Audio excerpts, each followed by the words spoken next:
pour la première séance, on va simplement faire connaissance, de manière à ce que je me rende compte à peu près du niveau de yiddish des uns et des autres, et moi je m'adapterai.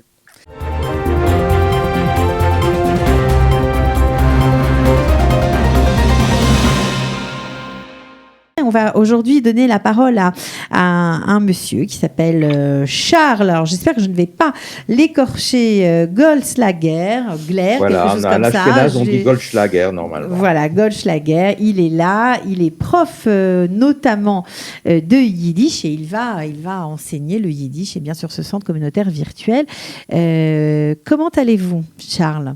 Ben, écoutez, bien. Chez nous, c'est encore tôt le matin, mais on a un joli soleil. Vous avez un joli soleil. Alors, vous êtes bien sûr, vous nous parlez de Paris.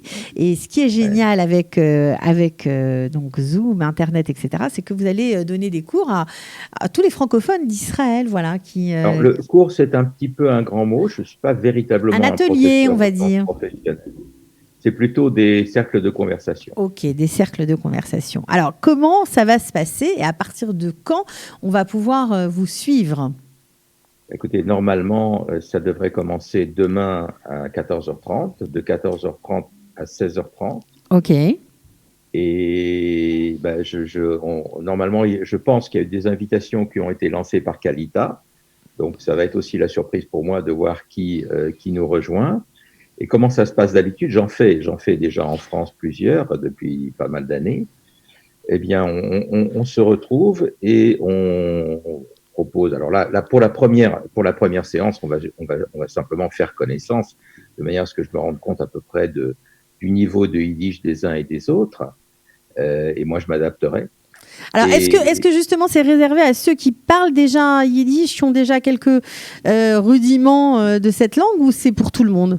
Alors, si ce sont des personnes qui sont complètement débutantes, qui n'ont jamais fait de yiddish, elles vont être perdues. D'accord.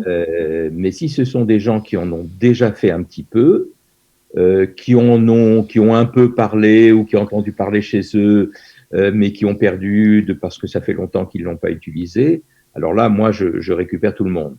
Et c'est à moi de donner les explications, d'aider les gens. Mon principe est le suivant. Je crois que c'est un peu un principe israélien aussi, je parle sous votre contrôle, qui est de dire, ce qui compte, c'est que les gens s'expriment.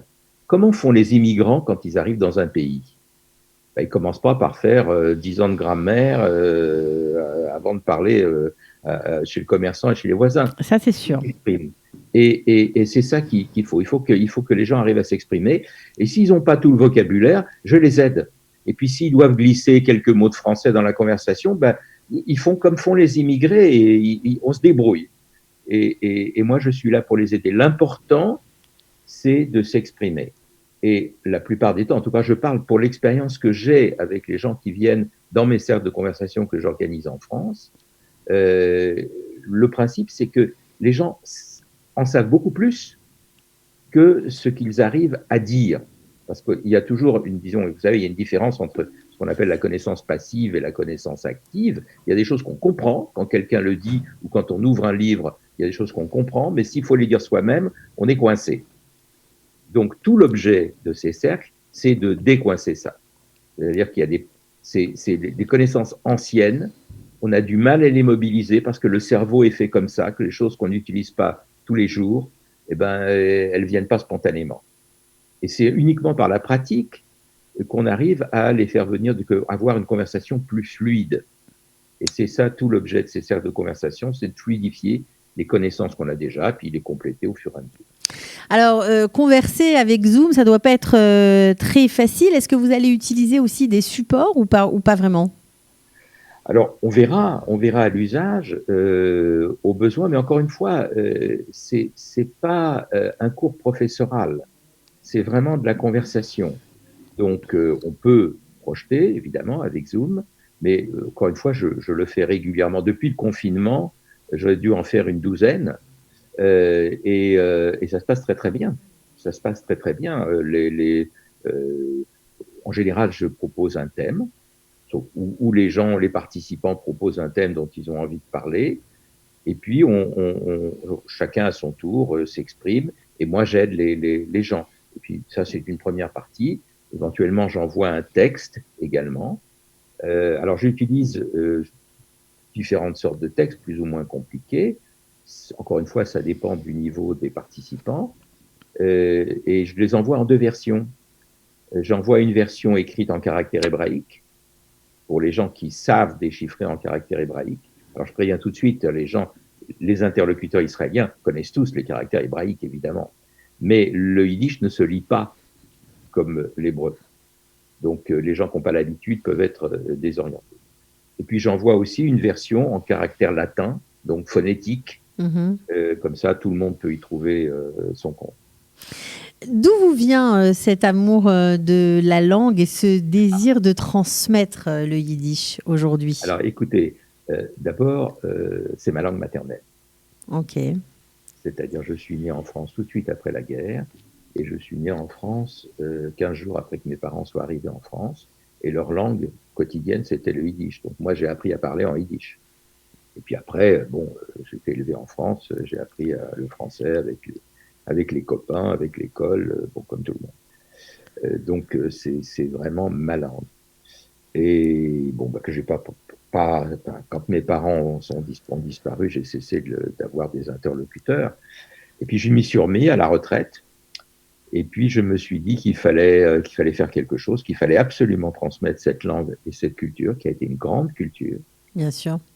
Et j'ai donc maintenant, depuis presque 6 ans, j'ai fondé une association qui s'appelle Yiddish pour tous. Et nous avons un groupe sur Facebook qui est très actif. Nous avons 14 000 membres à travers le monde, dont plusieurs centaines en Israël d'ailleurs. Nous avons un site web, nous avons une web radio qui marche 24 heures sur 24. 24 heures sur 24 en yiddish? Alors, 24 heures sur 24, c'est essentiellement de la musique. D'accord. Mais il y a aussi chaque semaine plusieurs émissions en yiddish, en français, parfois en anglais. Voilà, on offre un panachage pour essayer de s'adapter à tous les publics. Ok, donc un atelier plein de promesses. Voilà, c'est une initiative du centre culturel, du centre culturel virtuel de Kalita, qui n'a pas encore de nom, mais évidemment, si vous avez envie d'approfondir vos connaissances, on va dire en yiddish, de parler yiddish, parce que ça doit être quand même une super aventure pour ceux qui ne parlent plus cette langue. C'est une occasion incroyable de pouvoir réécouter des mots de son enfance et puis en apprendre d'autres et faire revivre en fait cette langue qui pour beaucoup. Et je dois dire, si je peux me permettre d'ajouter un mot, bien sûr. C'est que dans les groupes, encore une fois, j'ai des niveaux très disparates. Il y a des gens qui le parlent couramment et puis des gens qui sont en train de l'apprendre, qui sont en train de prendre des cours et qui sont débutants. Et ceux qui ont encore du mal à parler, ils peuvent venir et simplement écouter au début. Et puis petit à petit, au fur et à mesure qu'ils prennent du courage, commencer à s'exprimer. Mais il faut surtout pas se dire « Ah oui, mais je vais pas oser, je vais être ridicule ». Non, personne n'est ridicule. Donc tout le monde peut participer à l'atelier, personne n'est ridicule. Voilà, le Yiddish pour tous, ce sera avec vous, Charles. Je ne vais pas répéter votre nom parce que je ne vais pas y arriver, je vais vous laisser le faire. Goldschlager. Voilà, Goldschlager. Voilà, okay. Et mon prénom juif, c'est Israël. Israël. Ok, donc si vous aimez le Yiddish, on redonne les jours et le moment où ça va se passer. C'est demain. Voilà, 14h30, 16h30. Ok, bien sur la page de Kalita, bien sûr, on vous enverra le lien. On mettra le lien d'inscription également sous la vidéo. Merci beaucoup, bravo pour cette initiative. On espère que vous allez avoir plein de monde qui va vous suivre. Retrouvons-nous d'ici quelques temps pour en tirer les leçons. Avec plaisir, avec plaisir. À bientôt, Charles. Au revoir. Voilà.